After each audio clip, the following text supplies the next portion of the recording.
निकल जा इस घर से। आज के बाद इस घर में तेरे लिए कोई जगह नहीं है।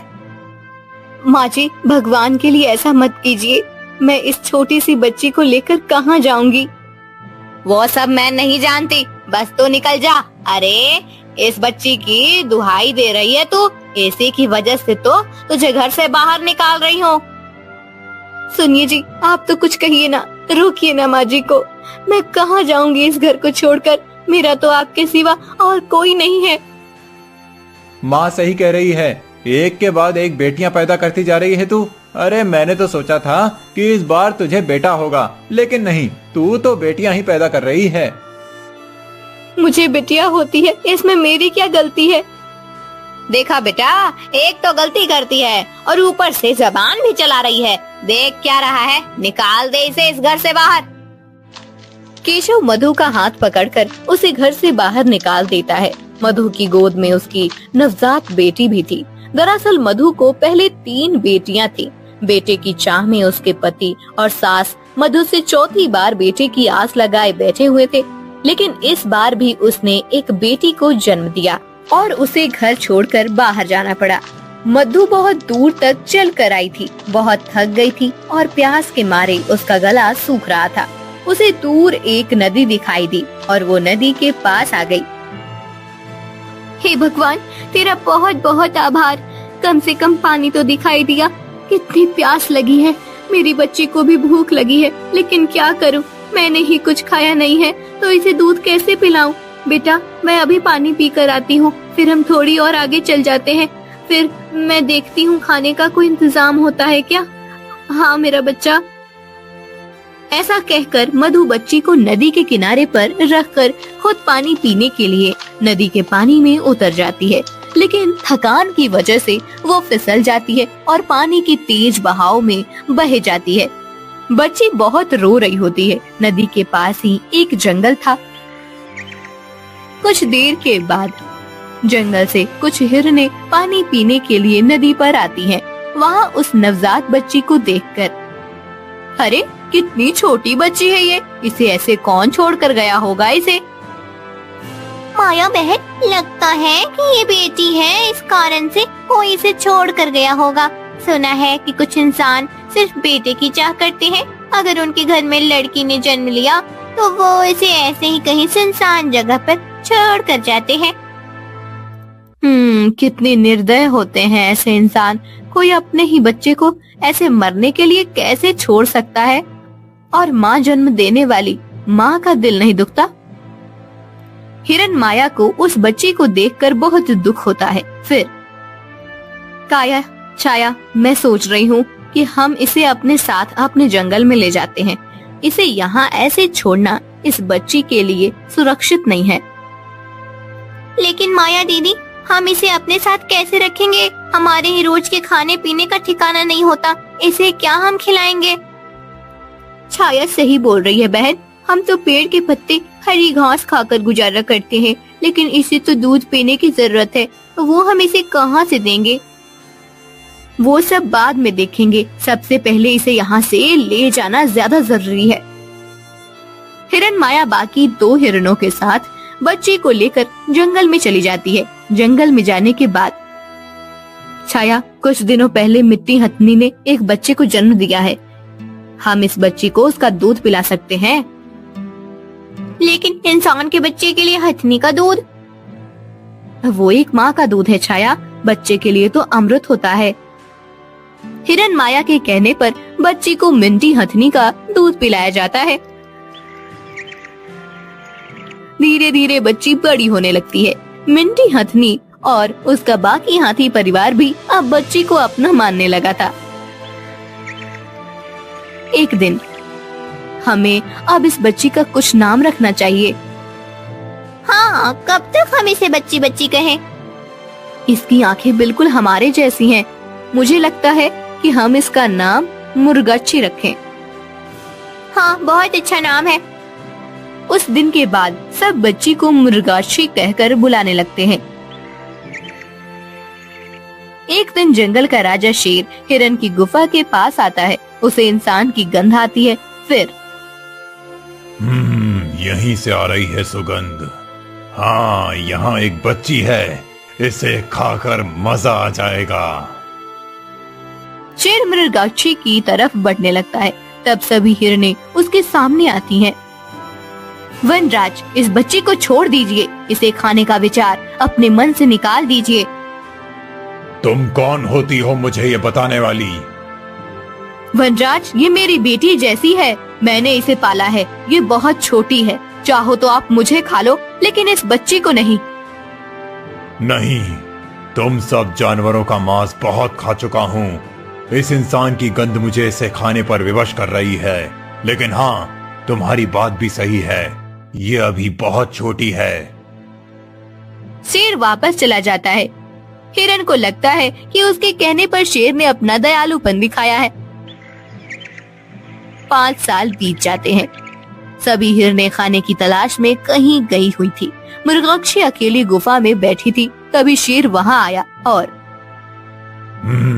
अकेली है ये बच्ची आज। बेटी, आओ मेरे साथ आओ। आप कौन है? मैं तुम्हारा मामा हूँ, शेर मामा। तुम्हें पता है, मैं इस पूरे जंगल का राजा हूँ। चलो मेरे साथ मेरी गुफा में। मेरे पास खाने की बहुत चीजें हैं और बहुत खिलौने भी हैं।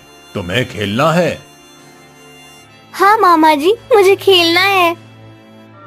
तो चलो, जब माया वापस आएगी तब मैं तुम्हें वापस छोड़ दूंगा। शेर की बात सुनकर मृगाक्षी उसके साथ चली जाती है। कुछ देर के बाद जब हिरन वापस आती है तब उसे मृगाक्षी कहीं नहीं दिखती। सभी हिरनें मृगाक्षी को जंगल में ढूंढते हुए शेर के गुफा के पास आकर पहुंचती हैं। वो देखती हैं कि शेर मृगाक्षी के साथ खेल रहा था। उसके चेहरे के भाव देखकर माया समझ गई कि शेर इसे बहाने से लेकर आया है और इसे खाने वाला है। मृगाक्षी, चलो, मैं आ गई हूँ। माँ, मामा जी के साथ खेलने में मजा आ रहा है, खेलने दो ना। हाँ माया, तुम जाओ, हमें खेलने दो, बहुत मजा आ रहा है, थोड़ी देर और। मैं समझ गई हूँ वनराज, आप इसे क्यों यहाँ लेकर आए हैं। मुझे तो लगा था कि उस दिन आप मेरी बात मानकर वापस चले गए थे, लेकिन आपका इरादा तो कुछ और ही था। बिल्कुल सही समझ रही हो माया। उस दिन तुमने कहा था कि अभी ये बच्ची छोटी है। मैंने सोचा इतनी छोटी बच्ची को खाकर वैसे भी मेरी भूख नहीं मिटेगी, इसीलिए मैं इंतजार कर रहा था कि ये बड़ी हो जाए। वनराज, छोड़ दो उसे। शेर माया की बात नहीं मान रहा था। तभी हिरन माया ने हिरन छाया और काया को इशारा किया। वो दोनों मिंटी और बाकी हाथियों के पास मदद मांगने गई। मिंटी और बाकी हाथी भागकर शेर की गुफा के पास जाने लगे। उनके भागने से जमीन हिलने लगी और शेर हड़बड़ा गया। इसी मौके का फायदा उठाकर माया मृगाक्षी को लेकर गुफा से बाहर आई। शेर की गुफा जोर जोर से हिल रही थी और उसके पत्थर गिरने लगे थे। उनके पत्थर के नीचे दबकर शेर की मौत हो जाती है। आखिरकार इस दुष्ट वनराज का अंत हो ही गया। कुछ साल बीत जाते हैं। मृगाक्षी अब जवान हो गई थी। वो बहुत सुंदर लगने लगी थी। एक दिन राजसभा में, हमें एक नया महल निर्माण कराना है, इसीलिए बहुत बड़ी भूमि की आवश्यकता होगी। प्रधान जी, हमारी राज्य भूमि कहाँ उपलब्ध हो सकती है? महाराज, हमारे राज्य की सीमा पर एक बहुत बड़ा जंगल है। वहाँ की भूमि का एक टुकड़ा यदि हम महल बनाने के लिए उपयोग में लाएं तो उचित होगा। ठीक है, कल ही सैनिकों को भेजकर वन के उस भाग को खाली करा लिया जाए। अगले दिन चारुदत्त के सैनिक जंगल में पेड़ तोड़ने के लिए आते हैं। तभी मृगाक्षी उन्हें रोक लेती है। वो फिर भी पेड़ तोड़ने के लिए कुल्हाड़ी उठाते हैं। तब मृगाक्षी खुद पेड़ को लिपटकर खड़ी हो जाती है। सैनिक कुछ कर नहीं पाते और वापस राजमहल लौट जाते हैं। महाराज, जंगल में एक सुंदर युवती थी जिसने हमें पेड़ नहीं काटने दिए। जब हम जबरदस्ती एक पेड़ काटने गए तब वो खुद एक पेड़ को पकड़कर खड़ी हो गई। फिर हम कुछ नहीं कर पाए। एक युवती, और वो भी इतनी साहसी। सेनापति ध्रुव, आप जाकर इस विषय में ज्यादा जानकारी प्राप्त कीजिए कि वो युवती कौन है और क्या चाहती है। सेनापति ध्रुव महाराज का आदेश लेकर जंगल की ओर रवाना हो जाते हैं, लेकिन वो सेनापति का नहीं बल्कि एक सामान्य मनुष्य का भेष धारण करके जाते हैं। वो देखते हैं कि मृगाक्षी पेड़ पर बैठी हुई थी और वो बहुत मायूस थी। उसकी सुंदरता देखकर ध्रुव मोहित हो जाते हैं। मृगाक्षी के आसपास बाकी जानवर भी होते हैं। फिर तुम कौन हो कन्या, और इतने सारे प्राणियों के बीच तुम्हें भय नहीं लगता? मैं मृगाक्षी हूँ और ये सभी मेरे परिवारजन है। ये जंगल ही मेरा घर है, मुझे किससे भय? क्या ये जंगल तुम्हारा घर है? हाँ, लेकिन आप कौन हैं और मुझसे ये सब क्यों पूछ रहे हैं? मैं तो एक यात्री हूँ, आगे के राज्य में जा रहा हूँ। विश्राम करने के लिए रुक गया था। तुम्हें इन सभी जानवरों के बीच देखा तो मुझे लगा कदाचित तुम्हें सहायता की आवश्यकता होगी, इसीलिए चला आया। यहाँ मुझे किसी की सहायता की जरूरत नहीं है। मैंने अभी किसी राजा के कुछ सिपाहियों को वापस भेजा है।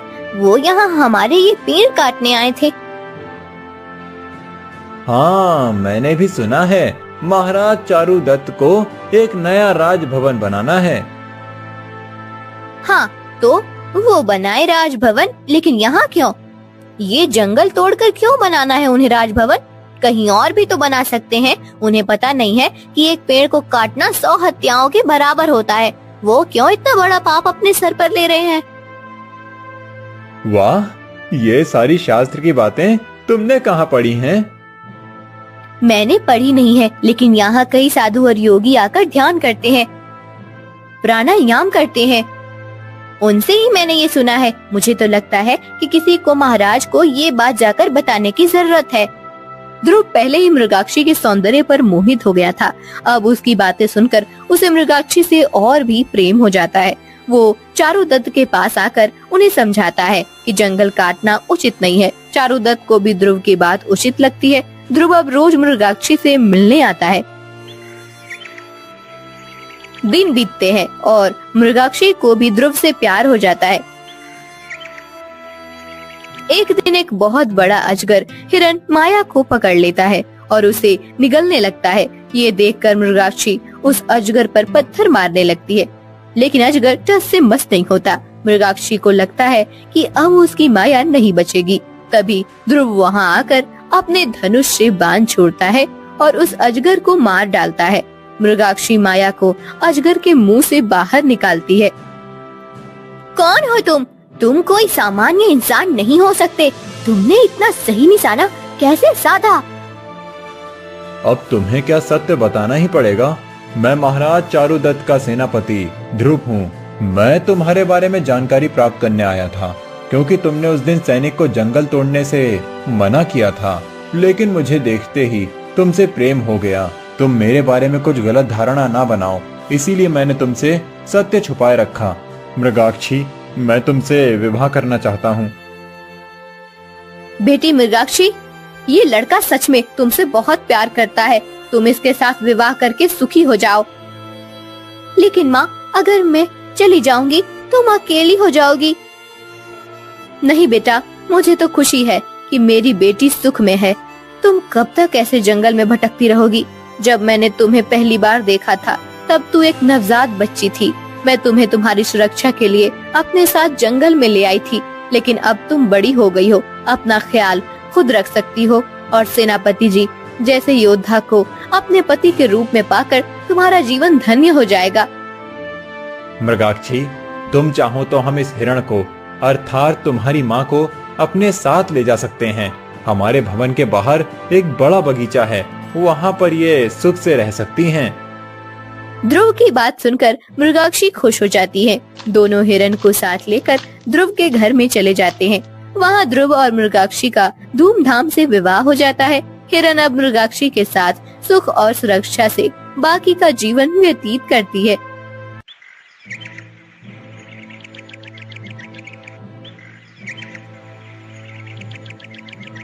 स्वर्ग लोक में गंधर्व कन्या लावण्या कमल उद्यान में घूम रही थी।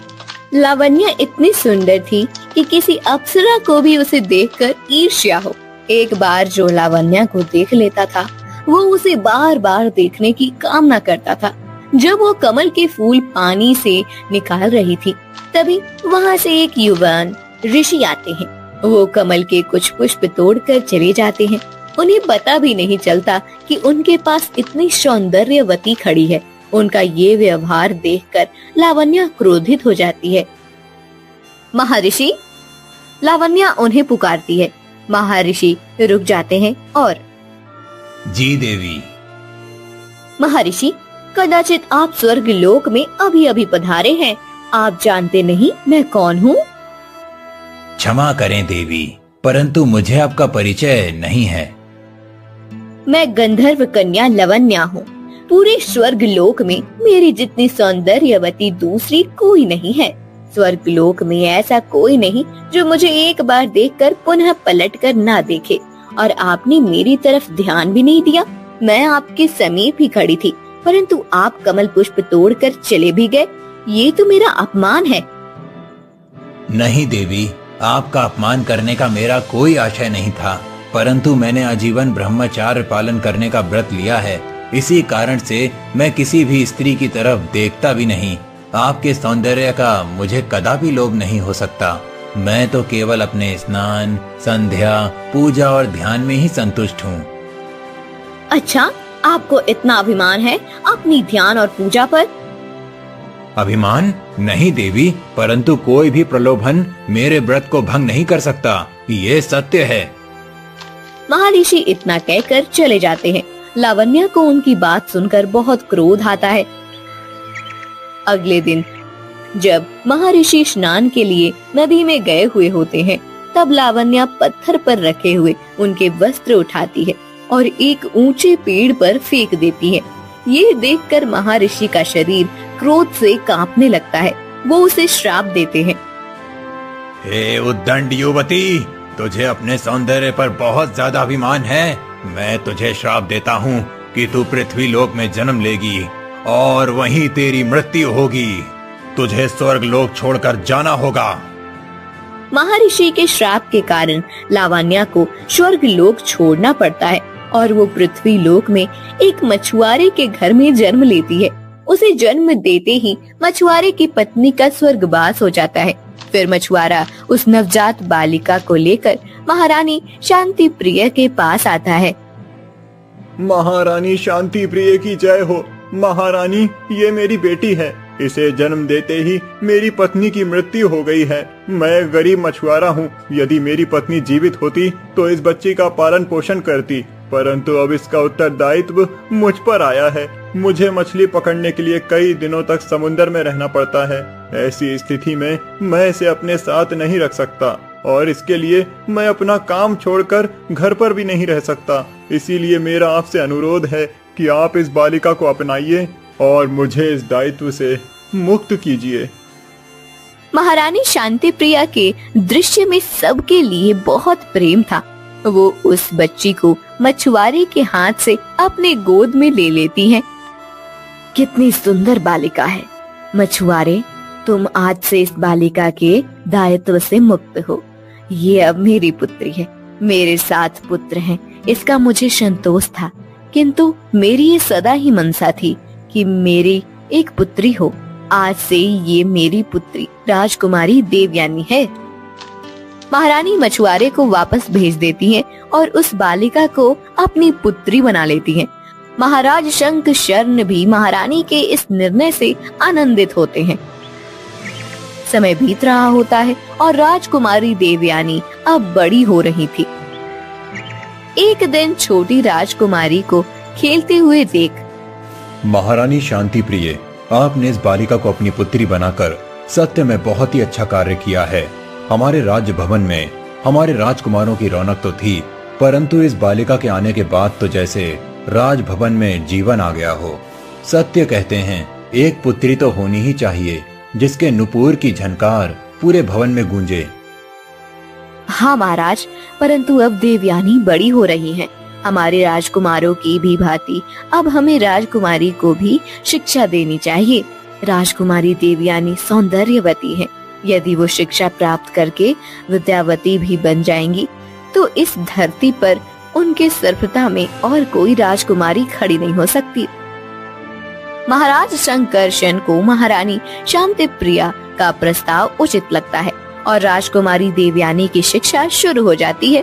उसी राज्य की एक विदुषी के पास देवयानी शिक्षा प्राप्त करने जाती है। कुछ वर्ष बीत जाते हैं और अब राजकुमारी देवयानी अब एक अति सुंदर युवती बन चुकी होती है। एक दिन, महाराज, हमारी बेटी अब विवाह के योग्य हो गई है। उसके लिए कई राज्यों से विवाह के प्रस्ताव भी आ रहे हैं। मुझे लगता है कि अब हमें उसके विवाह के विषय में विचार करना चाहिए। अवश्य महारानी, परंतु एक बार देवयानी से भी हमें पूछना चाहिए कि वो हमारी पसंद से विवाह करना उचित समझती है या उन्हें अपना स्वयंवर कराना है। हमारी पुत्री उच्च विद्या विभूषित है, बुद्धिशाली है, उसका वर भी उसकी भांति ही बुद्धिशाली होना चाहिए। फिर दोनों देवयानी को बुलाते हैं और पुत्री देवयानी, अब तुम विवाह के योग्य हो गई हो, इसीलिए हम तुम्हारे विवाह के विषय में बात कर रहे हैं। मुझे तुमसे पूछना है कि तुम विवाह करोगी या उसके पूर्ण तुम्हें स्वयंवर करने की इच्छा है। हमारी संस्कृति में कन्या को अपना स्वयंवर चुनने की अनुमति दी गई है और मैं चाहता हूँ कि तुम्हारा ये निर्णय तुम स्वयं लो। पिताश्री, मुझे आप पर पूरा विश्वास है कि आप मेरे लिए जो भी करेंगे वो उचित ही होगा, परंतु मैं अपना स्वयंवर करने की इच्छा रखती हूँ। मैं देखना चाहती हूँ कि हमारी धरती पर ऐसा कौन बुद्धिशाली है जो मेरे प्रश्नों का उत्तर देगा। देवयानी के इच्छा के अनुसार महाराज शंकरशन और उनके पुत्र मिलकर देवयानी के स्वयंवर का भव्य आयोजन करते हैं। स्वयंवर के लिए दूर दूर से राजकुमार आते हैं। देवयानी पहले ही बहुत सुंदर थी और स्वयंवर के समय विविध आभूषण और सुंदर वस्त्रों से सजी हुई और भी ज्यादा सुंदर लग रही थी। देवयानी स्वयंवर का प्रश्न पूछना आरंभ करती है। मेरा आप सभी को अभिवादन है। मैं आपसे 3 प्रश्न पूछूंगी और तीनों का उत्तर एक ही है। जो भी मेरे प्रश्नों का सही और उचित उत्तर देगा उस राजकुमार के गले में वरमाला डालूंगी। मेरा पहला प्रश्न है कि ऐसा क्या है जो कभी हमारा साथ नहीं छोड़ता और सदा हमारे साथ रहता है। दूसरा प्रश्न ये है कि हम सभी एक किराए के घर में रहते हैं और एक न एक दिन हमें वो घर छोड़कर जाना है। वो घर कौन सा है? और तीसरा प्रश्न है कि वो क्या है जो गरीब, धनिक, वृद्ध, युवान ऐसा कोई भेद नहीं रखता। देवयानी का प्रश्न सुनकर सभी राजकुमार चौंक जाते हैं। कई राजकुमारों को लगता है कि ये कोई छल है। एक राजकुमार, राजकुमारी देवयानी, ये कैसा प्रश्न है? इन तीनों प्रश्नों का एक ही उत्तर होना संभव ही नहीं है। ये हमारे राजकुमारों का उपहास है। आप कहती हैं कि हम सब एक किराए के घर में रहते हैं, परंतु हम तो राजकुमार हैं, अपने राज्य भवन में रहते हैं। आपका प्रश्न ही उचित नहीं है राजकुमारी, और आप हमसे ऐसे प्रश्न पूछ रही हैं जिसका कोई उत्तर नहीं हो सकता। मैं इस स्वयंवर को एक छल मानता हूँ जो आपने हम सबके उपहास के लिए किया है। आपको अपनी विद्या पर अहंकार हो गया है। नहीं राजकुमार, ये कोई उपहास नहीं है। इन तीनों प्रश्नों का एक ही उत्तर है। कदाचित आपके पास इतनी बुद्धि नहीं कि आप इन प्रश्नों का उत्तर दे सके। मेरा आपसे अनुरोध है कि आप कृपया अन्य राजकुमारों को भ्रमित न करें।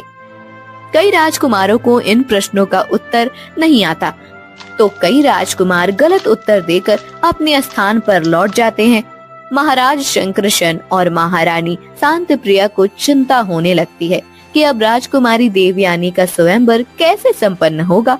तभी राजकुमार शशिधर वहाँ आते हैं और राजकुमारी देवयानी, आप सत्य में बहुत ही बुद्धिशाली हैं। ऐसे 3 प्रश्न जिसका एक ही उत्तर हो, ऐसे प्रश्न कोई उच्च विद्या विभूषित ही पूछ सकता है। सत्य में ये बहुत विकट प्रश्न है, परंतु मैं आपके प्रश्नों का उत्तर देने का प्रयास करता हूँ। राजकुमारी, आपका पहला प्रश्न था, ऐसा क्या है जो सदा हमारे साथ होता है, जो कभी हमारा साथ नहीं छोड़ता? तो उसका उत्तर है मृत्यु। मृत्यु सदा ही हमारे साथ होती है। जीवन हमारा साथ छोड़ देता है और हम मृत्यु को प्राप्त होते हैं। मृत्यु हमें अपने साथ ले जाती है। इसी अर्थ से आपके पहले प्रश्न का उत्तर है मृत्यु। आपका दूसरा प्रश्न था हम सब एक किराए के घर में रहते हैं और हम सबको एक दिन वो घर छोड़कर जाना है। उसका उत्तर भी है मृत्यु। किराए का घर अर्थात हमारा ये शरीर, हम सबको एक दिन हमारे शरीर का त्याग कर अपनी आत्मा को मुक्त करना पड़ता है और ये मृत्यु के पश्चात होता है। इसी कारण से आपके दूसरे प्रश्न का उत्तर भी मृत्यु है। आपका तीसरा प्रश्न था कि ऐसा क्या है जो गरीब, धनिक, वृद्ध, युवान ऐसा कोई भेद नहीं रखता। तो राजकुमारी, मेरे अनुमान से उसका भी उत्तर मृत्यु है। मृत्यु ही है जो सबको आती है। मृत्यु से आज तक ना कोई बचा है और ना कोई बच सकता है। कोई राजा हो या रंक, वृद्ध हो या युवान, उच्च जाति में जन्म लिया हो या नीची जाति में, परंतु मृत्यु इन सब का भेद नहीं करती और सबको प्राप्त होती है। इस कारण से आपके तीसरे प्रश्न का उत्तर भी है मृत्यु, अर्थात आपके तीनों प्रश्न का उत्तर एक ही है, मृत्यु। राजकुमार शशिधर का ये उत्तर सुनकर राजकुमारी देवयानी आनंद से ओतप्रोत हो जाती हैं। वहाँ पर बैठे हुए सभी राजकुमार और ग्रामवासी तालियां बजाने लगते हैं। शंकरशन और शांति प्रिया भी बहुत आनंदित हो जाते हैं। राजकुमार शशिधर, आपने मेरे प्रश्नों का उचित उत्तर दिया है। आप सत्य में बहुत ज्यादा बुद्धिशाली हैं। मैं आपको अपना वर चुनती हूँ। राजकुमारी देवयानी वरमाला लेकर राजकुमार शशिधर के पास आती हैं। वो राजकुमार के गले में वरमाला डालने ही वाले होती हैं कि तभी वही महर्षि जिन्होंने स्वर्ग लोक में गंधर्व कन्या लावण्या को श्राप दिया था, वो वहाँ प्रकट हो जाते हैं। राजकुमारी, आप ये विवाह नहीं कर सकती।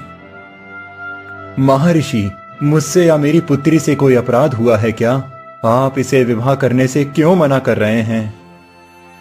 राजन, ये आपकी कन्या आपकी पुत्री नहीं अपितु गंधर्व कन्या है। स्वर्ग लोक में इसने अपने सौंदर्य के अभिमान में आकर मेरे साथ उद्दंडता की थी। इस कारण मैंने इसे श्राप दिया था कि ये पृथ्वी लोक में जाकर जन्म लेगी और वहीं इसकी मृत्यु होगी। महर्षि, आपके श्राप के कारण मैं पृथ्वी पर आई हूँ, मृत्यु भी नहीं हुई है, तो फिर मैं विवाह क्यों नहीं कर सकती? देवी, मैंने अपने क्रोध में आकर आपको श्राप दिया, परंतु उसके बाद आपके पिता ने मुझसे आकर क्षमा मांगी और आपको पुनः स्वर्ग लोक में लाने की विनती की। आपके पिता आपके विरह में बहुत पीड़ा में अपना जीवन व्यतीत कर रहे थे। मुझसे उनकी पीड़ा देखी नहीं गई, इसीलिए मैं आपको पुनः स्वर्ग लोक में ले जाने के लिए आया हूँ। क्षमा करें महर्षि, परंतु किसी वह ऋषि का श्राप कभी व्यर्थ नहीं जाता। आपका श्राप तो अभी अपूर्ण है। मैंने पृथ्वी पर जन्म तो ले लिया, परंतु मेरी मृत्यु होने तक मुझे यहीं रहना होगा और कोई भी मनुष्य देह धारण करके स्वर्ग लोक में नहीं जा सकता। ये सत्य है, इसलिए मैं आपके साथ अभी स्वर्ग लोक नहीं आ सकती। मेरा आपसे अनुरोध है कि आप मेरे पिता से कहें कि पृथ्वी पर ये देह छोड़ने के बाद में अवश्य उनके पास आऊंगी, परंतु अभी मेरा उनके पास आना संभव नहीं है। महर्षि, आपने क्रोध में आकर मुझे श्राप दे दिया, परंतु वो श्राप मेरे लिए वरदान बन चुका है। मेरा बाल्यकाल उत्तम तरह से व्यतीत हुआ है और अब एक बुद्धिशाली मनुष्य के साथ विवाह करके मेरा उर्वरित जीवन भी सुख से व्यतीत होगा। देवयानी की बात सुनकर महर्षि चले जाते हैं। देवयानी और राजकुमार शशिधर का विवाह हो जाता है और दोनों संतोष और आनंद के साथ अपना जीवन जीने लगते हैं।